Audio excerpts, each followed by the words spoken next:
In the heart of an island, surrounded by lush palm trees and vibrant blossoms, there lived two of mysterious and beautiful mermaids. They were so happy in the ocean, as they haven't known any other world aside their water realm. They usually swim around the ocean to play, watch the villagers from the safety of the waves, and also search for food. They were also very curious about the human world. One fateful day, one of the mermaids swam out of curiosity about the human world. In the process, she swam really far, and while swimming, she realized something held her back. She couldn't move. To her greatest surprise, she has been caught by a fishing net. Upon looking back, she realized that her mid-shimmering tail was caught in a tangle of seaweed. She was in a net. She saw two figures she hasn't seen in her entire life pulling the net. She started singing, as that is what they do most times in the ocean. Her voice was so melodious. She has been caught by Fisherman. Moved by compassion, the fisherman offered to help her, but was afraid, and he said to his friend, "How did we caught this? Looks like a mermaid, but very beautiful, with a melodious voice." The two fishermen, Richard and Tony, always come to fish in that ocean, but had never encountered such thing. Richard approached the distressed mermaid and carefully freed her. Grateful for his assistance, the mermaid promised to repay his kindness. She returned back deep in the ocean, but she couldn't stop thinking about how good-looking Richard was. She was already blushing, full of love. She couldn't just wait for the morning, so she would see Richard again. The next morning, she went to that same spot and sang in a very beautiful, melodious and soft tone like the other day, hoping Richard and Tony would pass by. Soon the two friends drew close to the sound as they were fishing. It was their usual route to fishing. "Listen, Tony," Richard said. "The voice sounded like that mermaid we saved yesterday." Richard said, "Yes, she is the one. Maybe she is waiting for us to appreciate us for yesterday." So they went to her. When they got there, Richard just couldn't resist the beauty of the mermaid. They embraced each other, gazing directly at each other's eyes. There were lots of feelings they couldn't explain.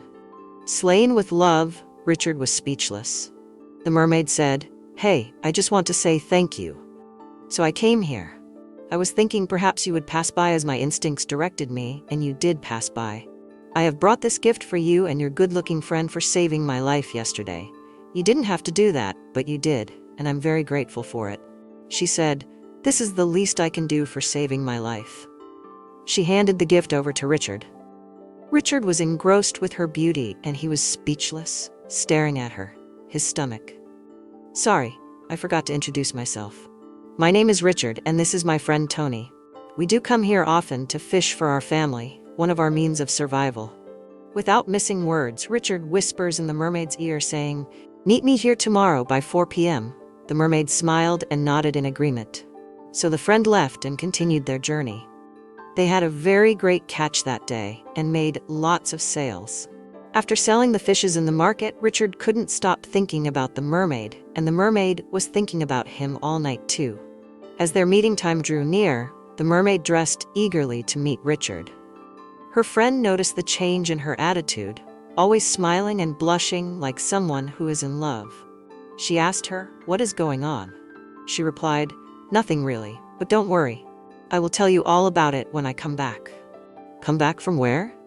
the mermaid asked. "I will tell you everything, I promise, just wait until I get back, okay?" So, they both agreed. The mermaid set out to see Richard. As soon as she arrived, Richard was already approaching the place. She was really excited. They started discussing and playing. The mermaid brought gifts of pearls and all manner of precious stones for Richard. He gave her a kiss that sunk down in her spine. She had never had that kind of feeling her entire life. "When will you take me to see your world?" she said. "Soon you will, don't worry. But how can you walk on your feet since you don't have legs like me?" "Don't worry about it, I will figure out a way." They spent quality time together, and they became intimate. A very strange and beautiful feeling the mermaid hadn't seen before, but she enjoyed it. Shortly after, they parted ways, and the mermaid gone back to the deep ocean.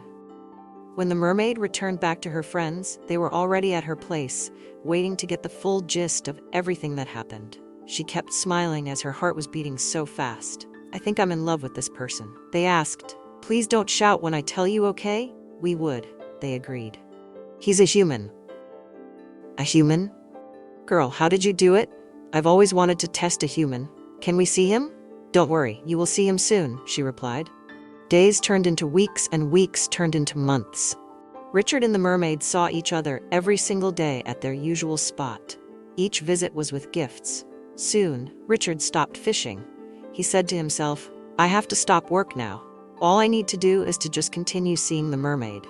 All her gifts cost lots of money. She will keep bringing gifts for me. By the time I sell it off, I'll be making lots of money with these gifts. I'll be very rich.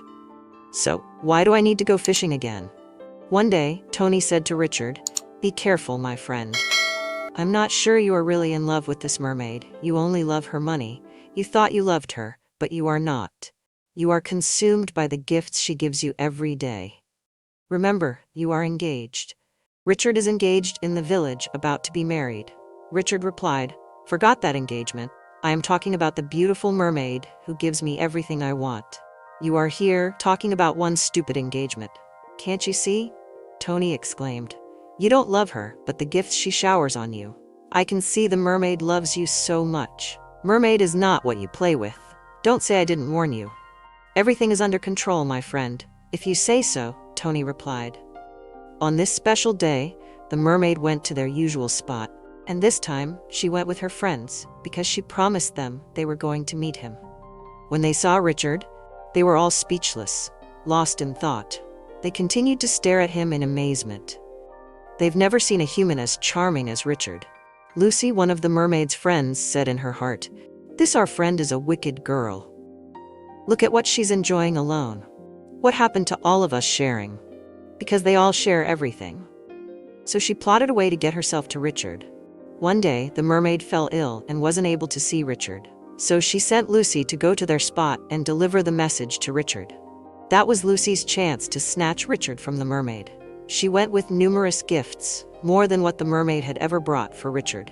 Richard was consumed by greed for more gifts. As Lucy told him that she liked him, he said, "I like you too," because he wanted gifts. Soon, he had another spot for Lucy and another time for her. So it doesn't affect his time with the mermaid. "With this money, I'll achieve more on the land. Why should I say no?" Richard wanted more money from every single mermaid in the ocean. Before long, Richard had an affair with all the mermaid's friends, as they all come bearing gifts better than the last. And gradually, all the most beautiful mermaids in the ocean fell for him and were all intimate with Richard. He embraced them all, receiving gifts from them every single day. He kept bringing piles of gifts home, planning to sell everything to take the money and run away from this village. His greed and quest for more kept expanding. He completely left his engagement with his girlfriend. Richard saw all the mermaid as a business, and soon his greed would land him into the biggest trouble of his life. Tony, witnessing his friend's greed, could no longer watch his friend destroy himself. So he pleaded with his friend, "These gifts may bring temporal joy, but the consequences of your actions may be grave. Remember the harmony we once shared with the ocean, and let not your desire cloud your judgment."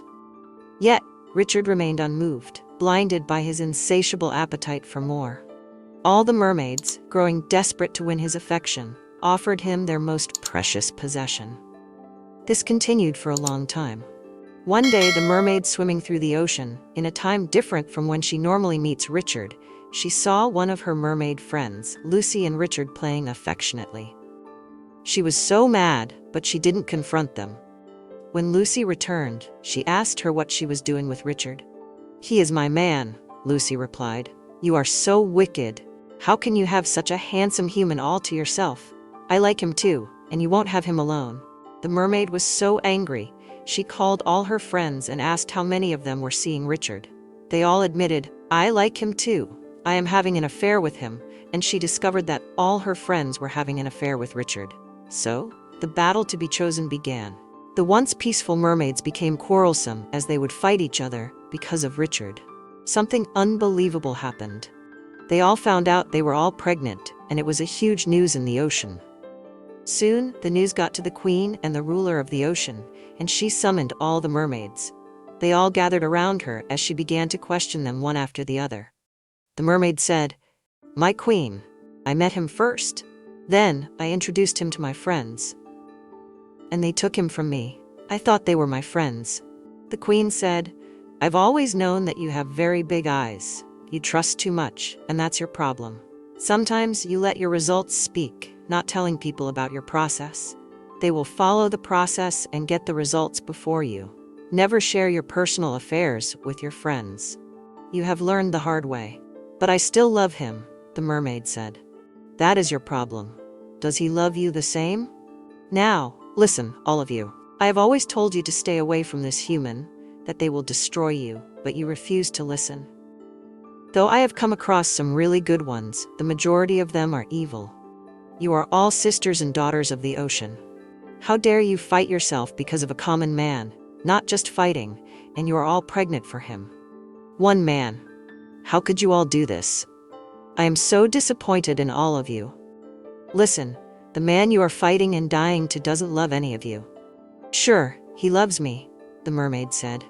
But the queen continued. Greed crawled into his heart and overshadowed his sense of reasoning. All he wants is to get gifts from you.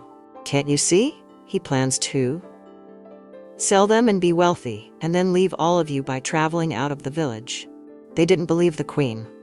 Then the queen brought out a mirror and played before them his conversation with his friend. They saw how Tony warned Richard about his plans to make more money from them by receiving gifts, and most of all, the engagement with his human girlfriend. They were so furious and decided he must pay for playing with all of them that way. They wanted to destroy the whole village, and they would never get a single fish from the ocean.